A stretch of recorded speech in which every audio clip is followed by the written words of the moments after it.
Hey there, it's Kevin Ward with Yes Masters Real Estate Success Training, helping you get more yeses and more successes in your business and in your life. And today I want to talk to you in this video about a danger.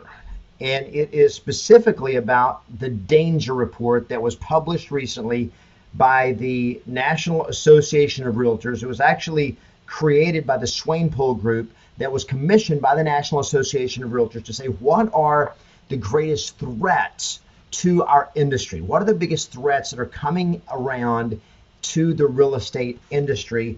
And the Swanepoel Group they do massively in-depth studies, research, and just the research behind this is insane. And I've got here the report. The report is actually, this is just a few pages of the report.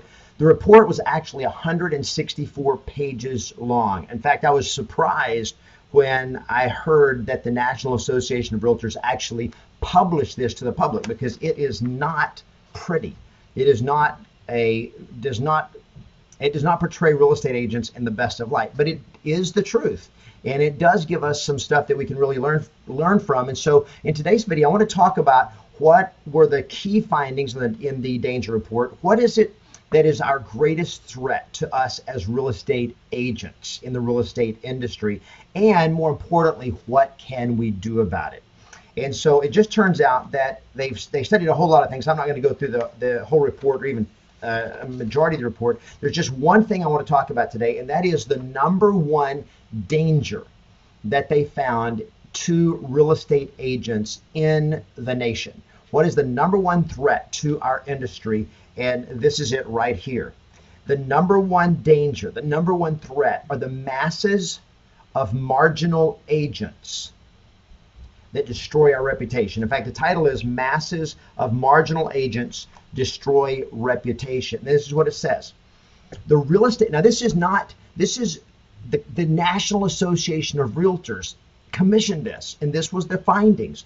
The real estate industry is saddled with a large number of part-time, untrained, unethical, and or incompetent agents. This knowledge gap threatens the credibility of the entire industry.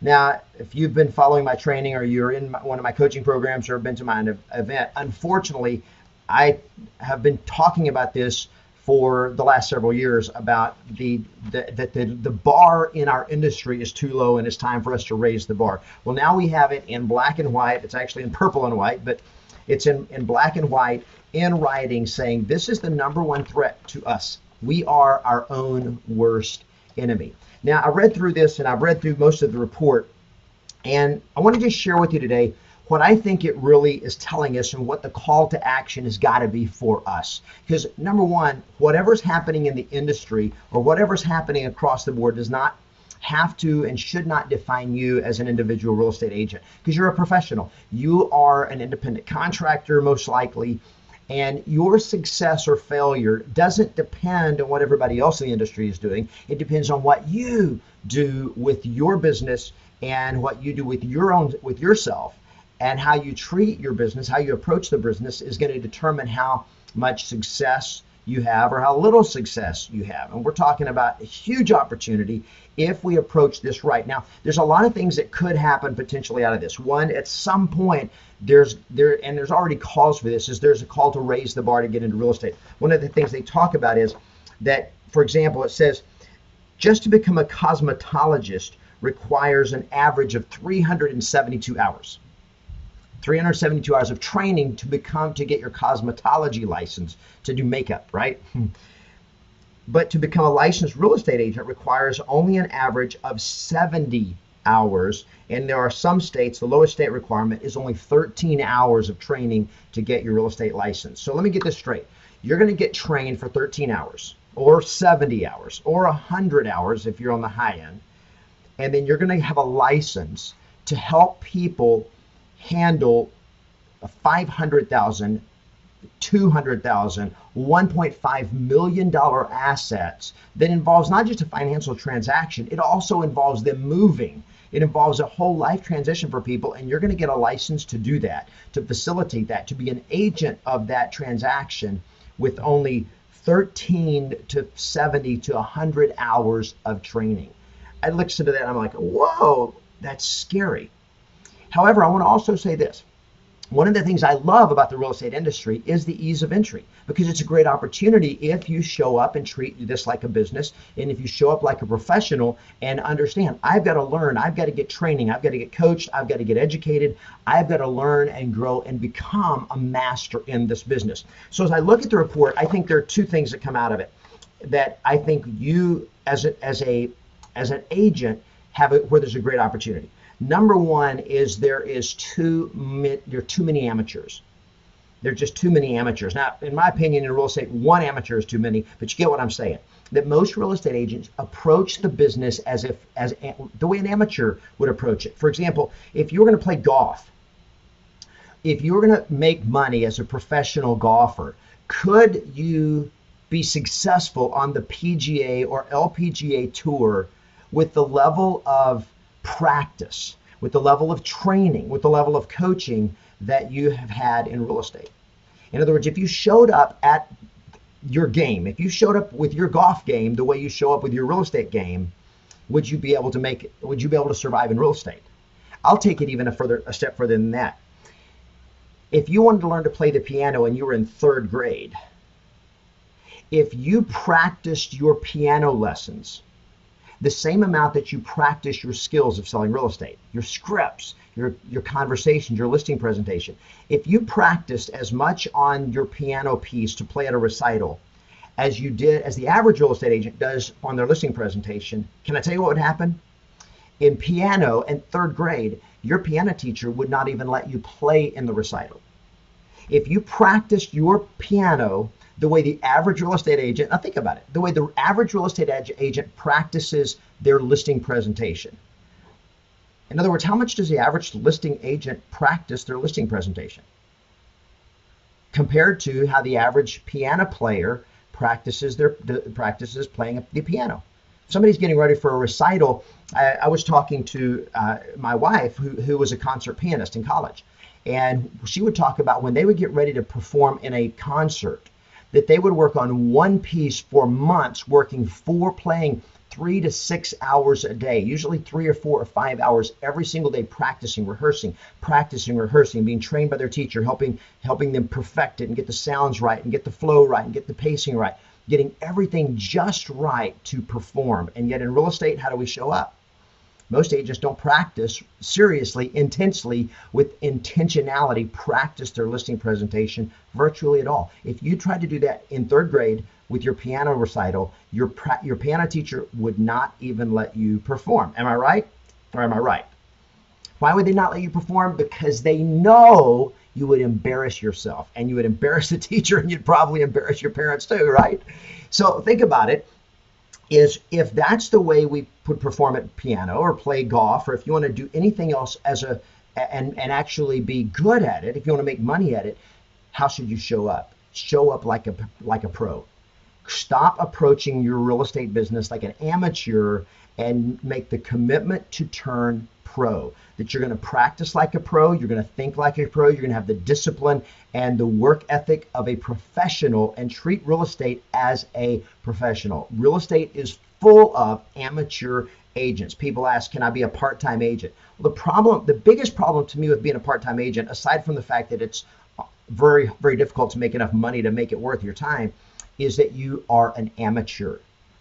Most part-time agents and most full-time agents, ironically, show up as an amateur. My challenge to you, and it's what I teach with Yes Masters Real Estate Success Training, is to go from mediocrity to mastery, to stop treating real estate like an amateur and start treating it like a professional. Now, here's the beauty of it. It's when you start treating your business like a pro, when you commit to mastery, you can kill it. Because the bar out there's so much mediocrity that when you become a master, it shows up in the way you show up on your prospecting, your lead follow-up, your listing presentations.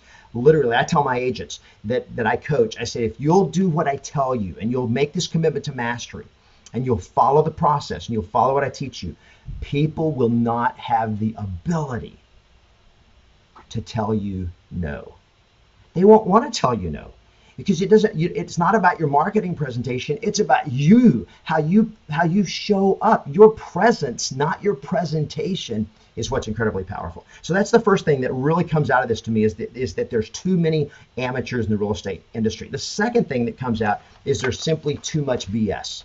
And I've talked about this forever, and it says it's the untrained, incompetent agents, but the other part of it is the unethical real estate agents. Now, here's my biggest beef about unethical agents. Sure, there's always going to be dishonesty. There's going to be dishonest agents. There's going to be dishonest people in virtually any industry, right?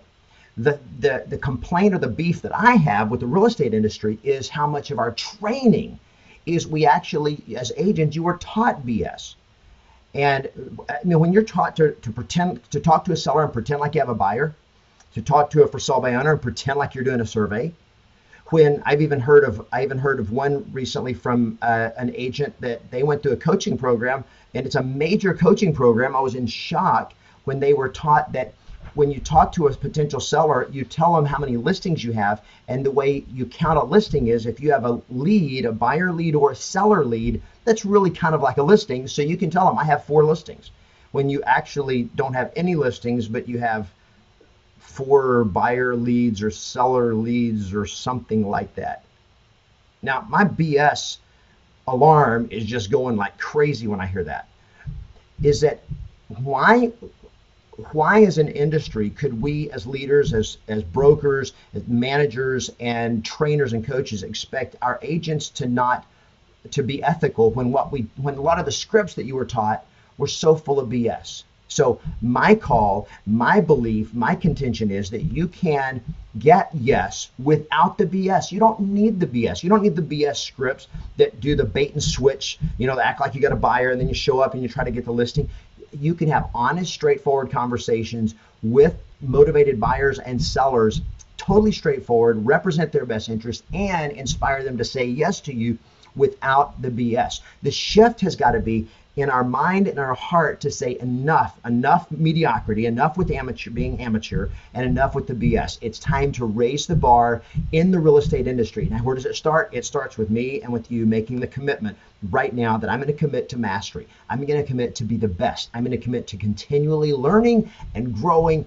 And as I raise my bar, the other people around me will be forced to raise the bar, or else they're never going to be able to compete with me. I love the way Michael Jordan approached the game of basketball. He said, there is no competition. I am the competition. In other words, the way he showed up was he didn't have to compete with all the other players. He forced them to compete with him. Now, you want to talk about a way to have a great, massively successful real estate business? Commit to mastery, commit to being the best, go pro, be the hero, be a hero for yourself, for your family, for the people in your office, the people that your clients, your customers, all the people that you get to serve. When you show up as a pro, you change the game. You change your game, you change the outcome for your whole family, and together we can help change the industry. Hey, if you like this video, click the like button or the thumbs up button, share it, make comments, ask questions. Love to hear your feedback on it. I think we are in danger as a real estate industry, but I think we can fix this, and I'm committed to helping you fix it. Hope you're with me. We'll talk soon.